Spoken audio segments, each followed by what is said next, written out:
Bismillahirrahmanirrahim. Assalamualaikum warahmatullahi wabarakatuh. Yang terhormat kepada Ibu dosen mampu mata kuliah sosial linguistik Ibu Jatut Yoga Prameswari MPD, dan kepada seluruh teman-temanku yang kami banggakan. Puji syukur kehadirat Tuhan Yang Maha Esa, karena alhamdulillah pada pagi hari ini kita masih dapat diberikan nikmat sehat, masih diberikan kesempatan untuk kembali berkumpul di mata kuliah sosial linguistik pada pertemuan kedua. Nah, pada pagi hari ini dengan kami kelompok pertama untuk menyampaikan materi tentang hakikat dan konsep dasar sosial linguistik. Nah, apa itu sosial linguistik? Nah, sosial linguistik itu berasal dari dua definisi, yaitu sosiologi dan linguistik. Nah, pada sosiologi, objek penelitiannya itu adalah seorang atau kelompok orang dalam masyarakat atau dalam organisasi. Sedangkan dalam linguistik adalah cabang ilmu bahasa yang mana objek penelitiannya itu adalah bahasa itu sendiri. Nah, dari dua definisi yang tadi saya sebutkan, maka dapat diambil kesimpulan bahwasanya sosiolinguistik adalah cabang ilmu bahasa yang mempelajari mengenai hubungan bahasa dan faktor-faktor sosial di dalam suatu masyarakat. Juga kemudian ada beberapa pendapat dari para ahli sosiolinguistik. Yang pertama dari Bram dan Diki yang berpendapat bahwa sosiolinguistik mengkhususkan kaitannya pada bagaimana berfungsi di tengah masyarakat. Dalam artian, manusia memiliki aturan berbahasa di tiap-tiap situasi.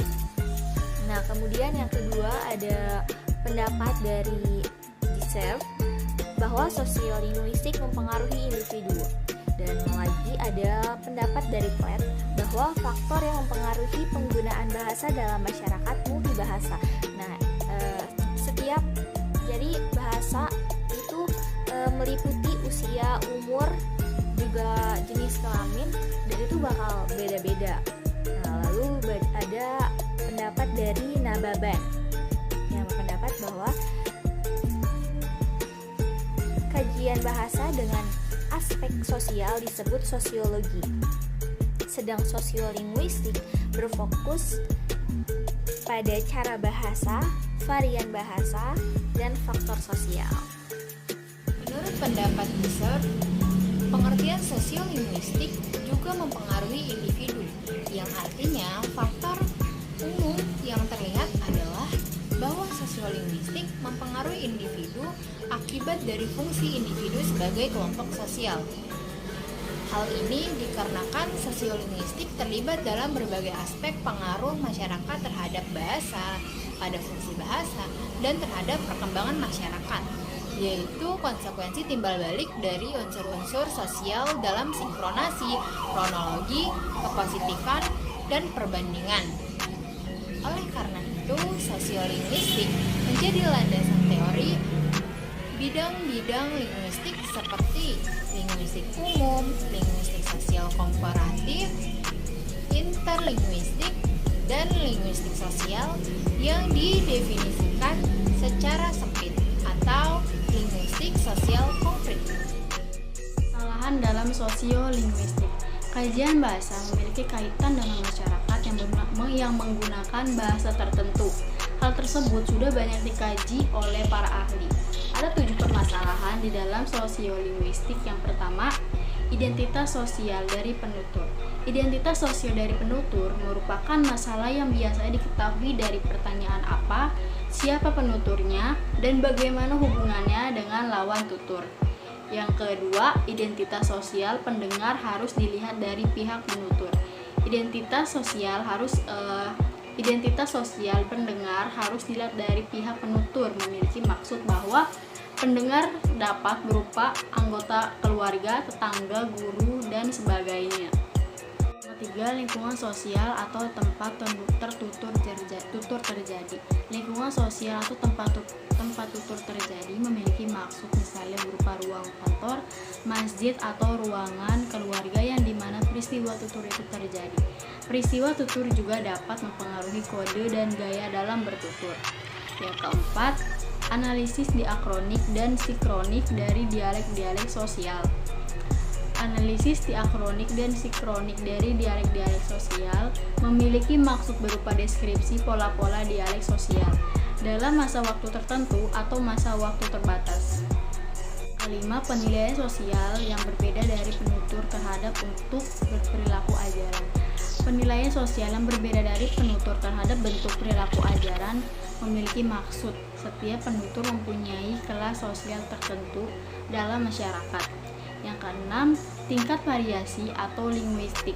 Tingkat variasi atau linguistik merupakan anggota suatu masyarakat tutur bersikap heterogen.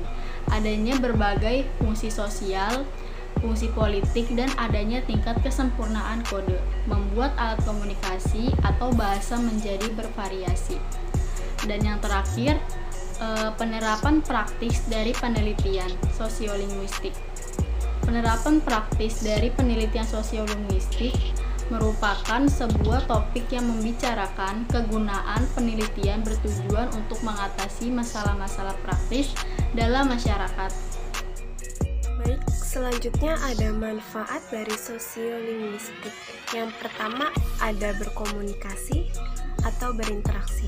Di sini yang dimaksud dari berkomunikasi atau berinteraksi ini adalah sosiolinguistik dapat memandu kita dalam berkomunikasi dengan menunjukkan bahasa, ragam bahasa, ataupun gaya bahasa. Mana yang harus kita gunakan pada saat berbicara dengan orang tertentu. Contohnya itu, ada kita yang sebagai anak dalam sebuah keluarga, tentu saja kita harus menggunakan gaya bahasa yang sopan jika lawan bicara kita lebih tua. Tidak itu saja, sosiolinguistik juga dapat mendikte bagaimana kita harus berbicara ketika kita berada di tempat umum seperti masjid, perpustakaan, taman, dan sebagainya. Selanjutnya, yang kedua ada menghasilkan buku dengan tata bahasa yang baik. Tata bahasa yang baik di sini itu maksudnya secara deskriptif dan normatif. Kedua buku tersebut mempunyai hasil yang berbeda.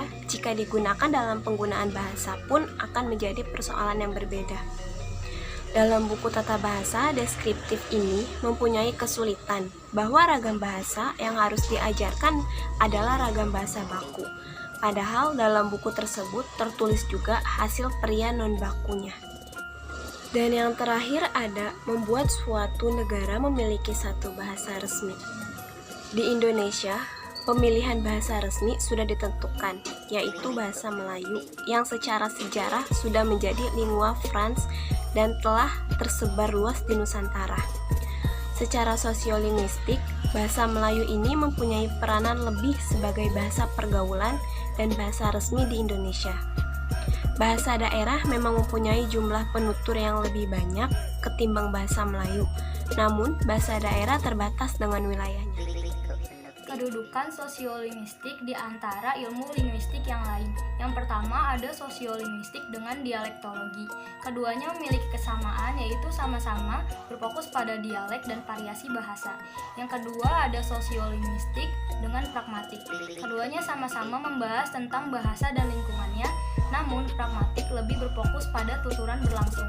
Yang ketiga ada sosiolinguistik dengan linguistik terapan. Keduanya memiliki keterkaitan pada situasi pembelajaran di mana bisa dilakukan guru kepada muridnya. Dengan hal itu, guru harus memahami adanya variasi komunikasi. Yang terakhir ada sosiolinguistik dengan linguistik antropologi. Secara umum, antropologi membahas mengenai budaya. Sedangkan sosiolinguistik berusaha mengeksploitasi klasifikasi masyarakat. Dengan itu, sosiolinguistik berusaha kembali memeriksa data linguistik yang ditemukan antropologi. Baik, sekarang kita masuk kepada kesimpulan dari apa yang tadi telah dijelaskan oleh teman-teman kami, bahwasanya sosiolinguistik adalah sebuah cabang ilmu yang mempelajari penggunaan bahasa di masyarakat. Nah, untuk manfaat dari sosiolinguistik itu secara garis besar ada dua. Yang itu yang pertama, kita jadi tahu bagaimana cara menggunakan bahasa itu ke orang lain, misalnya cara berbahasa ke orang tua, cara bahasa ke teman sendiri, cara berbahasa ke sahabat kita, atau sesuai kondisi, apakah sedang informal atau formal, Kemudian yang kedua adalah kita jadi tahu cara mengapresiasi bagaimana orang lain itu berbahasa, karena di lingkungan sosial kita sendiri ada bermacam-macam manusia, ada yang dari suku Jawa, dari Sunda, atau dari manapun. Mungkin mereka berbahasa Indonesianya itu sama, tapi kan mungkin tuturnya, logatnya itu berbeda. Nah, dengan sosial linguistik kita jadi tahu atau harus menghargai bagaimana cara mereka berbahasa, begitu. Baik, sampai di sini saja presentasi dari kelompok kami. Jika ada kesalahan dalam berkata, mohon dimaafkan. Dan kita lanjut sesi pertanyaan di WA Group. Dan terima kasih. Assalamualaikum warahmatullahi wabarakatuh.